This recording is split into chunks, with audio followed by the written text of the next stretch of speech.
Let's review a book with me. Baru-baru ni saya dapat satu projek daripada salah satu publisher dekat Malaysia ni, which is Pustaka Vision, sebagai proofreader untuk dua buku latihan.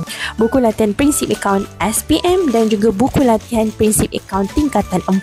So tugasan saya adalah sebagai proofreader untuk buku ni. So this is one of the best experience in this year sebab dapat peluang untuk proofread buku ni. Buku ni actually penulis ni orang lain. So Cikgu Akin hanya proofread saja. Semak kalau ada masalah, semak sama ada buku ni ada kesilapan, soalan-soalan yang diberikan tu kalau ada kesalahan perlu betulkan, dan checking semulalah the whole question dan juga jawapan. If ada masalah, so Cikgu Akin akan betulkan and the publisher itself akan perbetulkan semula. Dianya jadi excited sebab sebelum ni biasa proofread konten-konten selain daripada bidang yang saya ajar. Contohnya, sebelum ni pernah proofread artikel dalam blog, pernah proofread minit mesyuarat, pernah juga proofread konten-konten selain daripada bidang education. Tapi kali ni baru yang betul-betul relate dengan apa yang saya ajar. So dia macam, wow, so excited. Okay, jom saya review sikit dua buku ni.